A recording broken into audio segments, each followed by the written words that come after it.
YouTube চ্যানেলে আজকের প্রতিবেদন। এই অনুষ্ঠানটি দেখার জন্য আপনাদের সবাইকে শুভেচ্ছা। এই অনুষ্ঠানটি উপস্থাপনা করছি আমি ফকির মোহাম্মদ শাহেদ। আজকের বিষয় হচ্ছে পদ্মা সেতু নিয়ে। অতীত সরকার কোনো কাজ হলে বাংলাদেশে শুধু বিশ্ব ব্যাংকের কাছে হাত পাতে, সেই অভ্যাস বর্তমান সরকারও রয়ে গেছে। তার একটা প্রমাণ আমরা পাচ্ছি। যেমন বাংলাদেশ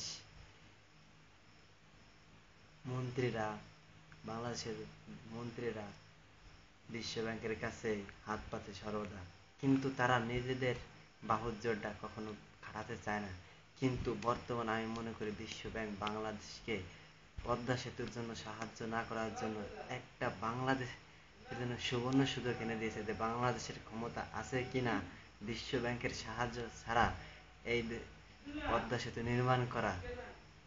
এটা প্রমাণের একটা বিশাল বিষয় রয়েছে। আমি মনে করি এরপরে যদি বাংলাদেশের বড় বড় মন্ত্রীরা এবং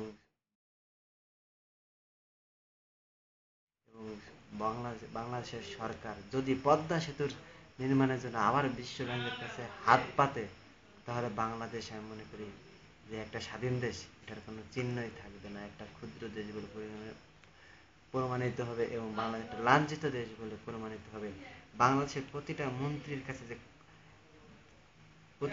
যে কি পরিমাণ ইনকাম, যদি তারা সে ইনকাম থেকে কিছু টাকা হলেও বিনা স্বার্থে পদ্মা সেতু নির্মাণের জন্য দান করে, এবং তারা যদি তাদের অর্থকে বাংলাদেশ সরকারকে ধার হিসেবেও দেয়, তাহলে আশা করি বাংলাদেশের পদ্মা সেতু নির্মাণ হবে। এবং এছাড়া বাংলাদেশের পদ্মা সেতু যদি বিশ্ব ব্যাংকের অর্থ ছাড়া সাহায্য ছাড়া যদি নির্মাণ করতে বাংলাদেশ সরকার ইচ্ছুক হয়, তাহলে প্রতিটা জনগণ এই পদ্মা সেতু নির্মাণের জন্য শ্রম দেবে, অর্থ দেবে। এছাড়া এইসব দিতে না পারলে দোয়া এবং আশীর্বাদ দেবে। আজকে এখানে এই পর্যন্ত, আগামীতে আবার দেখা হবে। খুদা হাফেজ। YouTube channel